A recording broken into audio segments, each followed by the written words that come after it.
ഏതാനും ചില ദിവസങ്ങൾക്ക് മുൻപ് ഒരു ചെറുപ്പക്കാരൻ എന്നെ കാണാൻ വേണ്ടി എൻ്റെ പള്ളിയിൽ വരികയുണ്ടായി. അദ്ദേഹം അരികിൽ വന്നു. വളരെ സന്തോഷത്തോടു കൂടി പറഞ്ഞു, എൻ്റെ ഒരു ആഗ്രഹമായിരുന്നു നിങ്ങൾ അടുത്തു വരണം, ഒരു വിഷയം നിങ്ങളുമായിട്ട് സംസാരിക്കണമെന്ന്. ഞാൻ എൻ്റെ പ്രസംഗത്തിൽ അവതരിപ്പിക്കുന്ന പലതും ജനങ്ങൾ എന്നോട് സംസാരിക്കുന്ന കാര്യങ്ങളാണ്. ഞാൻ അദ്ദേഹത്തോട് കാര്യമന്വേഷിച്ചപ്പം അദ്ദേഹം ഒരല്പം സങ്കടത്തോടു കൂടി പറഞ്ഞു, 17 വർഷമായിട്ട് ഞാനൊരു പ്രവാസിയാണ്. 17 വർഷമായിട്ട് ഞാനൊരു പ്രവാസിയാണ്. നാട്ടിൽ വന്നിട്ട് 3 മാസമായി. ഈ 17 വർഷങ്ങൾക്ക് മുൻപ് ഞാൻ കടൽ കടക്കുമ്പോൾ പൈസ ഉണ്ടാക്കണം, ജയിക്കണം എന്ന ഒരൊറ്റ ചിന്ത മാത്രമേ എനിക്കുണ്ടായിട്ടുള്ളൂ. അൽഹംദുലില്ലാഹ്, റബ്ബിന്റെ തൗഫീഖ് കൊണ്ടാവാം എനിക്ക് നല്ല ജോലിയും കിട്ടി.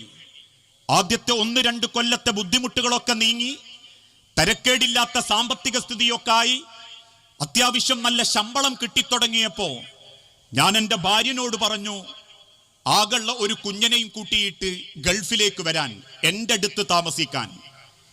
പക്ഷെ അന്ന് എൻ്റെ പെണ്ണെന്നോട് തിരിച്ചു പറഞ്ഞത്, അത് വേണ്ട, ഞാനും മക്കളും നാട്ടിൽ താമസിക്കും.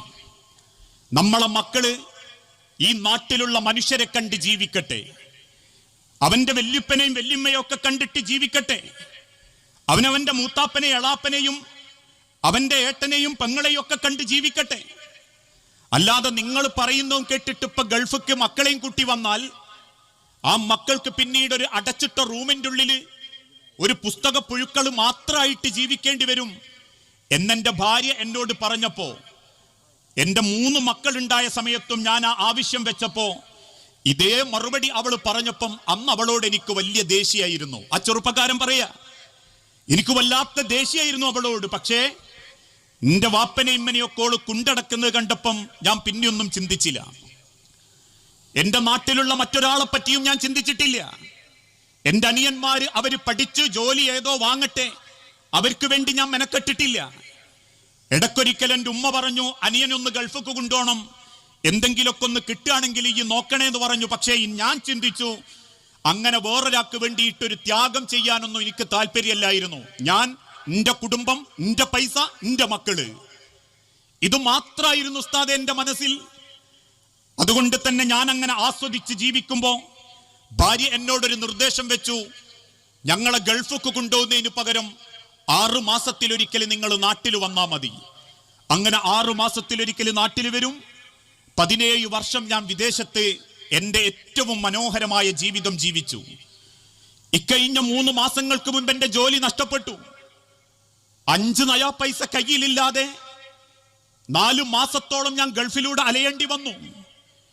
എന്റെ ജോലിക്ക് പകരമായി പല ജോലിയും ഞാൻ അന്വേഷിച്ചു, ഒന്നും കിട്ടുന്നില്ല. ഞാൻ എൻ്റെ സമ്പത്ത് കൊണ്ട് തൊടുത്തിട്ട അല്ലെങ്കിൽ കൊടുത്തിട്ട് തുടങ്ങിയ പലതും എനിക്ക് നഷ്ടമായി. അവസാനം എൻ്റെ നാട്ടുകാരും കുടുംബക്കാരിലും പെട്ട ചില കുടുംബക്കാരൊക്കെ ചെറിയ ചെറിയ ജോലിയൊക്കെ എനിക്ക് കണ്ടെത്തി തന്നു. പക്ഷേ വലിയ ശമ്പളം കിട്ടിയത് എനിക്ക് ചെറിയ ചെറിയ ജോലിയൊന്നും അത്ര സന്തോഷം തന്നില്ല.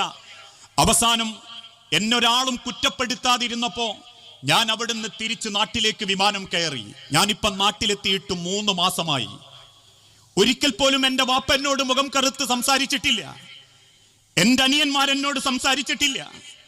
എൻ്റെ ജ്യേഷ്ഠൻ എൻ്റെ അരികിൽ വന്ന് എന്നെ ആശ്വസിപ്പിച്ച്, സാറല്ലടോ, ഇനിയും നല്ല ജോലിയൊക്കെ കിട്ടാൻ പടച്ചോൻ വിചാരിച്ചാൽ നടക്കൂലേ എന്ന് പറഞ്ഞിട്ട് അവൻ തിരിച്ചുപോയത്. എൻ്റെ പെണ്ണെന്നെ ഏതെങ്കിലും തരത്തിൽ പ്രയാസപ്പെടുത്തുകയോ കുറ്റപ്പെടുത്തുകയോ ചെയ്തിട്ടില്ല. എൻ്റെ നാട്ടിലെത്തിയപ്പോൾ ഞാൻ കണ്ട കാഴ്ച, എന്നേക്കാൾ എൻ്റെ മക്കൾക്ക് വേണ്ടത് വല്യപ്പയെയാ. എൻ്റെ മക്കളെ പോലെ സ്നേഹിക്കുന്നത് എൻ്റെ അനിയനാ.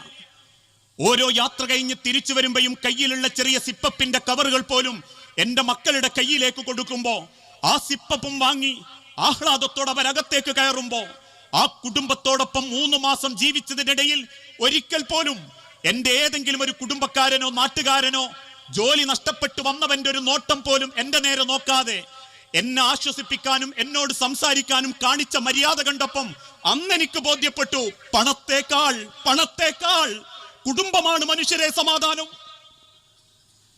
എന്ത് പണത്തെക്കാളും എനിക്ക് ആശ്വാസം നൽകുന്നത് ഇന്നെന്റെ വാപ്പയും അനിയനും ജ്യേഷ്ഠനും എനിക്ക് നൽകുന്ന പരിഗണനയാ.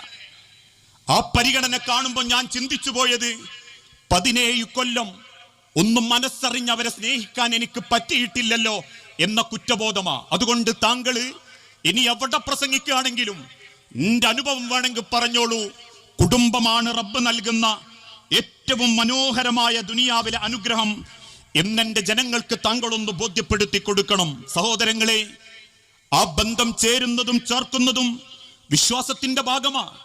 ഇന്ന് മുസ്ലിം ഉമ്മത്തിന് സംഭവിച്ച വലിയൊരു അബദ്ധം എന്താന്ന് ചോദിച്ച, നമസ്കാരവും നോമ്പും ഹജ്ജും ഉംറയൊക്കെ ജോറായിട്ട് നടക്കുന്നുണ്ട്. പക്ഷേ ബന്ധങ്ങളിൽ പലതും അലോക്യത്തിൽ തന്നെയാ. ആ ബന്ധത്തിന്റെ മഹത്വം പലർക്കും തിരിച്ചറിയുന്നില്ല. 5 വക്ത് നമസ്കരിക്കാൻ കമ്പളക്കല്ല് പള്ളിയിൽ വരുന്ന ഒരു വാപ്പാക്ക് സ്വന്തം കുടുംബത്തിന്റെ ഇടയിലുള്ള പ്രയാസങ്ങളും പ്രശ്നങ്ങളും പരിഹരിക്കാൻ പറ്റുന്നില്ലെങ്കിൽ ആ വാപ്പാന്റെ നിസ്കാരം പടച്ചോന് വേണ്ടാന്ന് പഠിപ്പിച്ച മതമാണ് ഇസ്ലാം. നാട്ടിലെ സർവ്വ ഖുർആൻ ക്ലാസ് പങ്കെടുത്തിട്ട് മകൻ കെട്ടിയ വീട്ടുകാരോടും കുടുംബക്കാരോടും സ്വന്തം ചോരനോടുമുള്ള കുടുംബത്തിലെ ബന്ധങ്ങൾ മനോഹരമാക്കാൻ സാധിച്ചിട്ടില്ലെങ്കിൽ ഈ ദുനിയാവിലെ ഏതേത് ഖുർആൻ ക്ലാസ്സിൽ പോയാലും അങ്ങ് കഅബാലയത്തിങ്കൽ ചെന്ന് തവാഫ് ചെയ്താലും നിങ്ങളുടെ അമലുകൾ പടച്ചോൻ സ്വീകരിക്കുന്നു പഠിപ്പിച്ച മതമല്ല ഇസ്ലാം. ബന്ധങ്ങളെ ചേർത്ത് പിടിക്കുന്നവരെയാണ് അള്ളാഹുവിന് ഇഷ്ടം.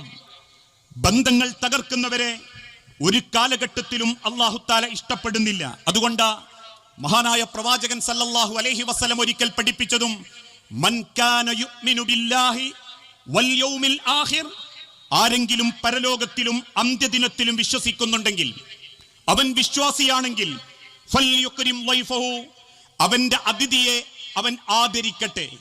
വീണ്ടും പറഞ്ഞു, മൻ കാന യുഅ്മിനു ബില്ലാഹി വൽ യൗമിൽ ആഖിർ, ആരെങ്കിലും അന്ത്യദിനത്തിലും റബ്ബിലും വിശ്വസിക്കുന്നുണ്ടെങ്കിൽ, ഫൽയസിൽ റഹിമഹു, അവൻ അവന്റെ കുടുംബ ബന്ധം ചേർക്കട്ടെ.